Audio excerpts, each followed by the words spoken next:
Logic 0, example 10.1, single variable truth table.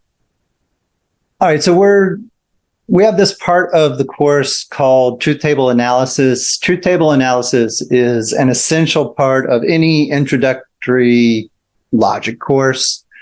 And so this is a very key feature. Normally, you just kind of get thrown into truth tables before doing interpretations, but we've done all that work with interpretations, which should make this a very smooth transition. You'll see that it becomes, a lot of work sometimes, depending on what your statements look like. But with truth table analysis, you'll be given either a single proposition or a set of propositions, and then the truth table gives a very comprehensive analysis of those propositions. One of the key features that distinguishes a truth table from an interpretation table is that in an interpretation table, there's only one interpretation. In a truth table, the truth table covers all possible interpretations. And the number of interpretations is dependent on the number of variables. So here we only have one variable. So in our truth table, we're just going to list that one variable to the far left. And then we're going to list our proposition and put in our dividers. Okay. And then the variable A can have one of two truth values. It can either be true or it can be false. Those are the only available interpretations if we just have one variable. Okay. So we're going to put our vertical bars here.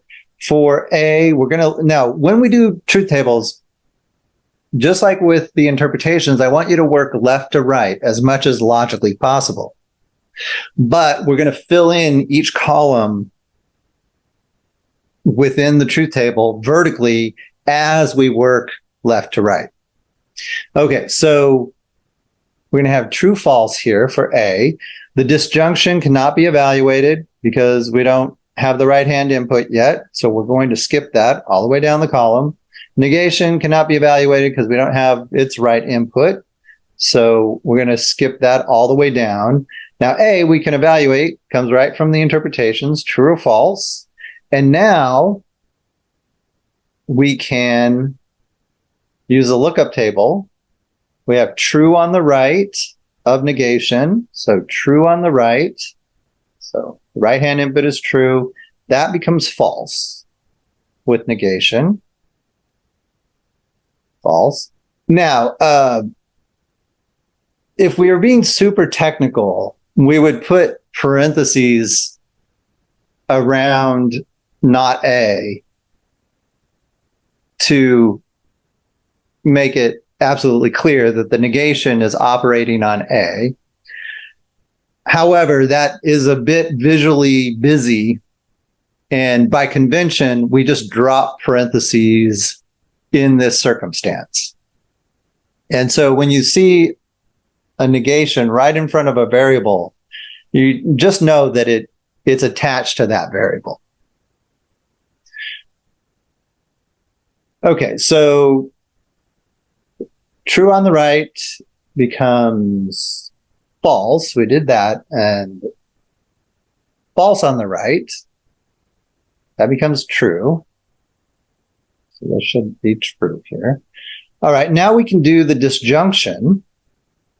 And on the left, we're looking at A. And on the right, we're looking to the last thing that we came to on the right. And the last thing we came to on the right hand of the disjunction is the negation.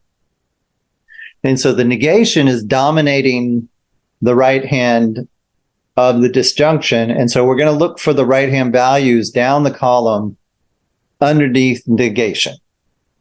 All right, so we're going to look at true, false. So true, false. We go over to disjunction, and that is true. And we're going to use capital letters here because disjunction is the last thing that we're coming to. And then second interpretation, false, true. False, true is true. All right. So that's what the main body of a truth table with just a single variable. That's what it looks like.